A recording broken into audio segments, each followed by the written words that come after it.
നമുക്കൊരു സിമ്പിളായിട്ടുള്ള ചിക്കൻ കറി റെസിപ്പി നോക്കിയാലോ. അതിന് വേണ്ടി ആ മൺചട്ടി അടുപ്പത്ത് വെച്ചിട്ടുണ്ട്. എന്നിട്ട് ഇതിലേക്ക് ഒരു 5 സ്പൂൺ വെളിച്ചെണ്ണ ഒഴിച്ച് കൊടുത്തിട്ടുണ്ട്. ഇതൊന്ന് ചൂടായി വരുമ്പോൾ ഇതിലേക്ക് 10 വെളുത്തുള്ളിയുടെ അല്ലി, ഒരു ഇഞ്ചി കഷ്ണം, 3 പച്ചമുളക് എന്നിവ ചെറുതായി അരിഞ്ഞത് ഇട്ട് കൊടുക്കുകയാണ്. ഇത് നന്നായി വഴറ്റിയതിന് ശേഷം ഇതിലേക്ക് 2 സവാള അരിഞ്ഞതും കൂടി ചേർത്ത് കൊടുക്കുകയാണ്. എന്നിട്ട് ഇത് ആവശ്യത്തിലുള്ള ഉപ്പും കൂടി ഇട്ടിട്ട് ഇത് നന്നായിട്ടൊന്ന് വഴറ്റുകയാണ്.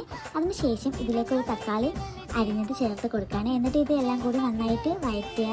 തക്കാളി നന്നായി ഉടയുന്ന വരെ നമ്മളിതിൽ വഴറ്റണം. അതിനുശേഷം ഇതിലേക്ക് ഒരു 1/4 ടീസ്പൂൺ മഞ്ഞൾപ്പൊടി, 2 സ്പൂൺ മുളക് പൊടി, 2 സ്പൂൺ മല്ലിപ്പൊടി, 1 സ്പൂൺ ഗരം മസാലയുടെ പൊടി, ആവശ്യത്തിനുള്ള ഉപ്പും കൂടി ചേർത്തിട്ട് ഒന്ന് നന്നായിട്ട് ഇളക്കി യോജിപ്പിക്കുകയാണ്. എന്നിട്ട് ഇതിലേക്ക് കുറച്ച് വെള്ളം കൂടി ചേർത്തിട്ട് ഇതിൽ ഒന്ന് തിളച്ച് വരുമ്പോൾ ഇതിലേക്ക് നമ്മുടെ കഴുകി വൃത്തിയാക്കിയ ചിക്കൻ കഷ്ണങ്ങൾ ഇട്ട് കൊടുക്കുകയാണ്. ഇത് നന്നായിട്ടൊന്ന് മിക്സ് ആക്കിയതിന് ശേഷം കുറച്ച് കറിവേപ്പില ഇട്ട് കൊടുക്കുകയാണ്.